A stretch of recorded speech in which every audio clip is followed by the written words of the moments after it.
25 years ago, one movie quietly arrived in theaters and then exploded into pop culture history, proving that comedy, heart, and female-led action could exist in the same breath. Miss Congeniality wasn't just another rom-com or slapstick comedy, it became a defining moment for Sandra Bullock, and a timeless comfort film for audiences around the world. Today, as the film celebrates its 25th anniversary, the vault opens to reveal what really happened behind the scenes, and why this role still means so much to everyone involved. When Sandra Bullock first stepped onto the set in the year 2000, she wasn't just the star of the movie, she was also an executive producer, deeply invested in shaping the soul of the story. From the very beginning, she knew Gracie Hart, also known as Gracie Lou Freebush, wasn't supposed to be perfect. She wasn't meant to glide effortlessly down staircases or smile on command. Gracie was rough around the edges, socially awkward, emotionally guarded, and unapologetically herself. And that's exactly why Sandra was drawn to her. She saw Gracie as a rare female character who was allowed to be messy, unrefined, and hilarious without losing her strength. Sandra openly admitted that the idea of a beauty pageant terrified her character, and in many ways, it terrified her too. Watching pageant contestants descend staircases with elegance and poise felt like a foreign world to someone who described herself as more comfortable in sweatpants and a t-shirt. She laughed about how she couldn't even walk downstairs as Sandy, let alone as a polished pageant queen. That discomfort became the secret weapon of the film. Gracie wasn't pretending to be someone else. She was fighting her own instincts every step of the way, and audiences could feel it.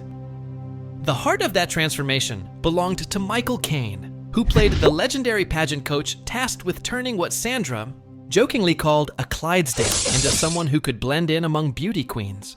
Michael didn't see this as Sandra's problem at all. He saw it as his character's impossible mission.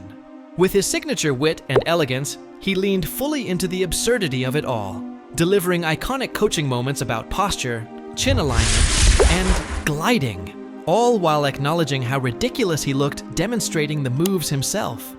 What made Michael's performance even more authentic was the fact that his real-life wife had once been a beauty queen, ranking 3rd in the world.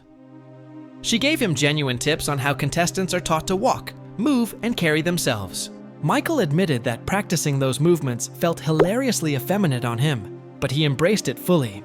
That willingness to look silly became a cornerstone of the film's charm, and his chemistry with Sandra turned every training montage into comedy gold.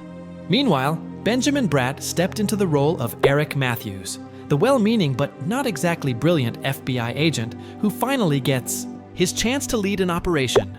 Benjamin described the set as pure joy, openly admitting he would have done the job for free if he could. Working alongside Sandra Bullock, Michael Caine, Candice Bergen, and William Shatner felt surreal. The entire cast knew they were making something special, even if they didn't realize just how iconic it would become. Benjamin loved that the film didn't take itself seriously. Everyone was getting paid to be silly, to embrace physical comedy, and to throw dignity out the window. That atmosphere of fun translated directly onto the screen. Sandra's willingness to be the butt of the joke, sometimes literally, set the tone. She didn't protect her image.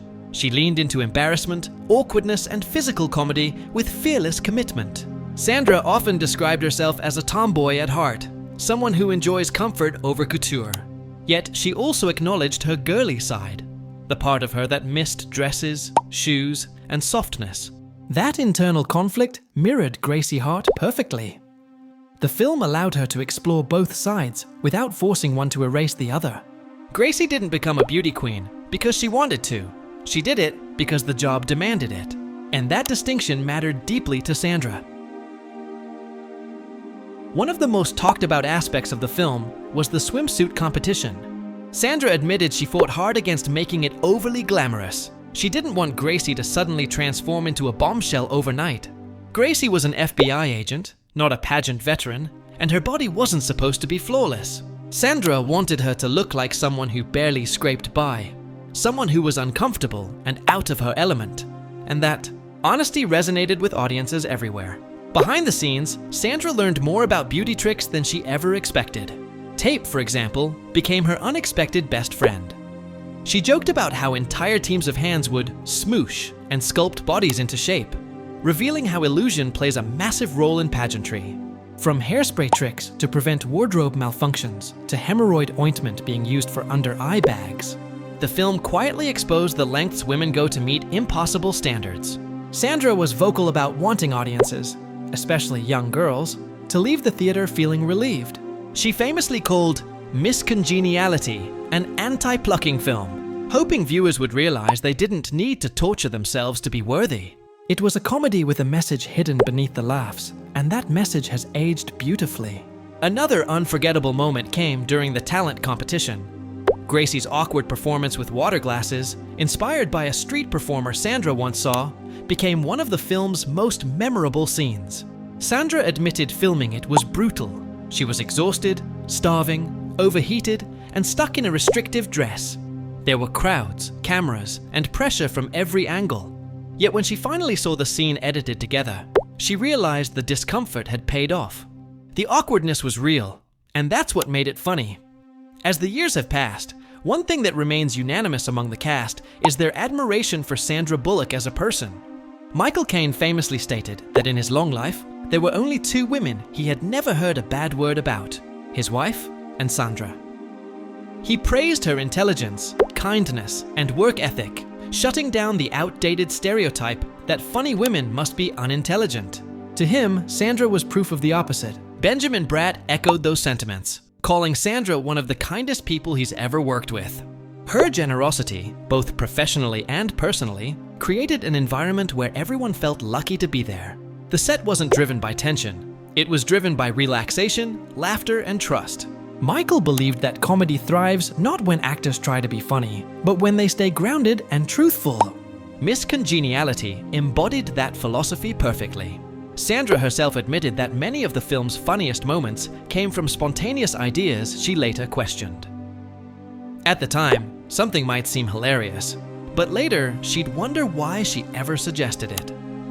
Yet that fearless creativity is exactly what made the film work. She was willing to risk embarrassment, to fail publicly, and to let the joke land however it would. 25 years later, Miss Congeniality still holds its place as more than just a comedy. It's a reminder that women don't need to fit into boxes, that strength and softness can coexist, and that confidence doesn't come from perfection, it comes from authenticity. The film didn't mock beauty pageants or dismiss femininity. Instead, it challenged the idea that there's only one way to be powerful. As the credits rolled back in 2000, few could have predicted that Gracie Hart would become a cultural icon.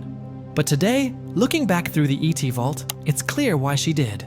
She was flawed, funny, brave, and unapologetically human. And thanks to Sandra Bullock, Michael Caine, Benjamin Bratt, and a cast that truly loved what they were creating, Miss Congeniality didn't just make us laugh, it made us feel seen. And after 25 years, that message still glides. No heels required.